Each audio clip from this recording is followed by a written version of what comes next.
राधानगरी अभयारण्याच्या क्षेत्रात असणाऱ्या ओलवन, दाजीपूर, हसने या गावांसह 12 वाड्यावस्त्यांना मोबाईल सेवा उपलब्ध व्हावी या उद्देशानं BSNLनं दाजीपूर इथल्या प्राथमिक आरोग्य केंद्राशेजारी मोबाईल टॉवर उभारला।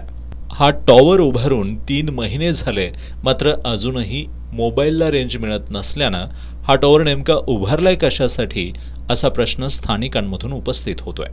BSNLला चांगली रेंज मिळेल या अपेक्षेनं अनेकांनी BSNLचे नवीन सिम कार्ड घेतलेत, तर अनेकांनी सध्याच्या कंपनीमधून BSNLकडे पोर्ट आउट केलंय।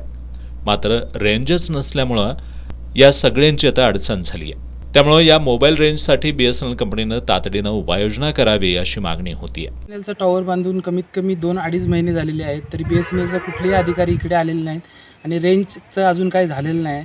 इथे रेंजचा खूप मोठा प्रॉब्लेम आहे की आजारी पेशंट असेल किंवा काय असेल तर फोन करून कोणाला कळवायचं झालं तर काय कळवू शकत नाही। रेंजचा खूप मोठा प्रॉब्लेम आहे, तर याच्याकडे पूर्णपणे दुर्लक्ष आहे आणि लवकरात लवकर ही रेंज यायला पाहिजे। टॉवर पूर्णपणे बांधकाम झालेलं आहे, सगळं तयार आहे, पण ती रेंज कशामुळे येत नाही तर अधिकारी वेळोवेळी विचारला असता कुठल्याही प्रकारचं नीट उत्तर देत नाहीत। वायफायचा प्रॉब्लेम आहे, हे प्रॉब्लेम आहे, ते प्रॉब्लेम आहे, प्रॉब्लेम सांगतात। पण फक्त आमचा विचार कोणीतरी करायला पाहिजे। ही रेंज लवकरात लवकर येऊन आम्हाला लवकरात लवकर रेंज आली तर विद्यार्थ्यांना अभ्यासाचा प्रॉब्लेम होतो, परत आपले पर्यटनाच्या दृष्टिकोनातनं आपल्याला हे गरजेचं आहे।